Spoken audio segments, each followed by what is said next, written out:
We are like these giant gauges for frequency. We can have a very high frequency, or we can be on the lower end. And what you have on the high end of the frequency gauge are things like joy, exhilaration, gratitude, those things that feel good to the body. And what you're going to have on the lower end are very low vibrational feelings like guilt, shame, anger, those kinds of things that don't feel good to the body. So that kind of gives you an idea. And then somewhere in the middle are all of these other types of emotions and feelings that we can have. The thing is about being a human gauge for this is that we have the ability to change it. Now, this part is what can really change your life. This doesn't cost any money to do.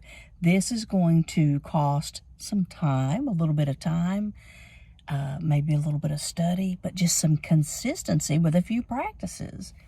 So frequency, it's what everything is made up of: energy, frequency, and vibration.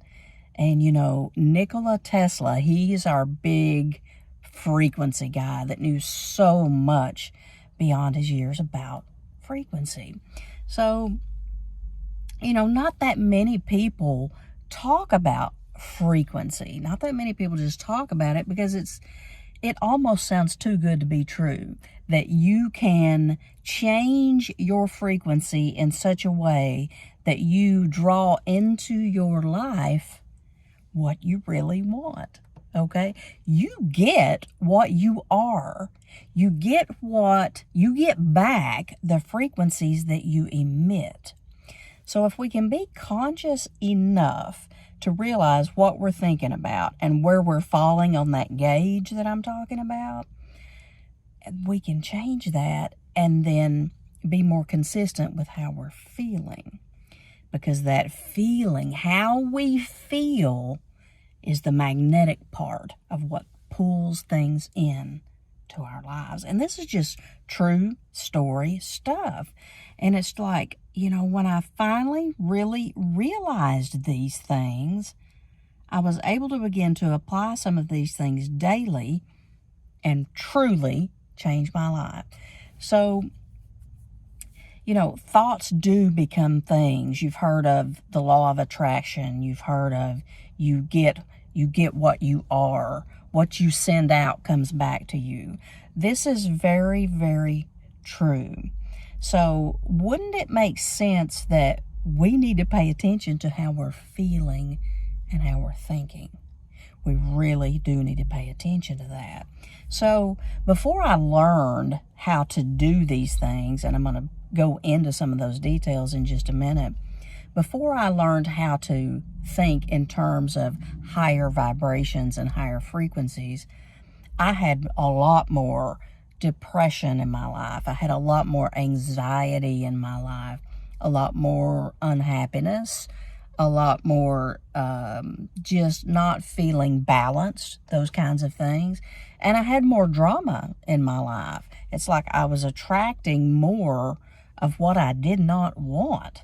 So I was obviously thinking too much about that. I was thinking too much about that stuff that I don't want, when I needed to be thinking about the things that I do want and feeling that feeling of those kinds of things. So I want to tell you some of the things that I do, that I started to do when I really noticed my life turning around. And these are very simple practices. And I will tell you that I was in a very, very depressed state at this time.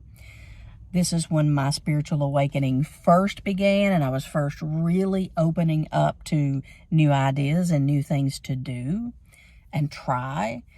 And so what I would do in the mornings when I was first waking up is I would make every effort that I could to do something that felt good to my soul, that felt good. So what I mean is I would, and I still do these things today, I would look at beautiful pictures on my phone, for example. I would search for beautiful landscapes because I'm a very visual person and I love nature.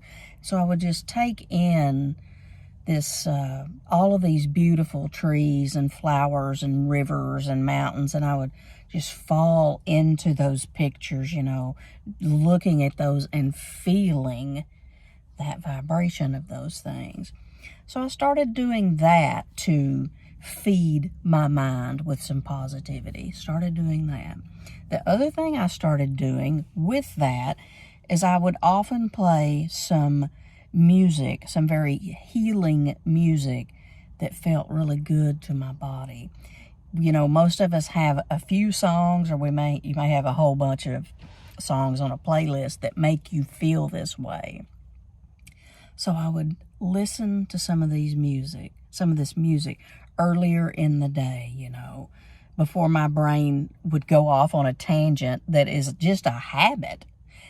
Our brains will run in these loops, and it's more of a habit than anything, especially if it's not a positive loop, or a productive loop is a better word for it.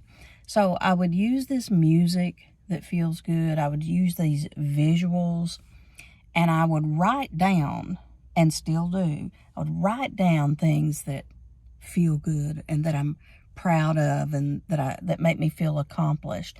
I would not let my mind go down that track of the things that don't make me feel good, or anything that would put me in a lack mentality. So this is upside thinking. This is thinking on the upside of things and not on the downside of things. And we're always going to have both sides in life, but you have a choice on which side you're going to think about more. So when you start training your mind to feel better and relax more and fall into these things that feel good to you, what happens is you are creating new neural pathways in the brain, new paths, which make it easier and more automatic for you to feel better without doing a whole lot of extra work. It's like you're overriding the old patterns and you're creating a new way. You have the ability to do this, just like I have. And it's insane, really, if you think about it, that you can, with some consistency, with some dedication, a little bit of work on your part, you know, work for what you want, you can change how you feel on a daily basis.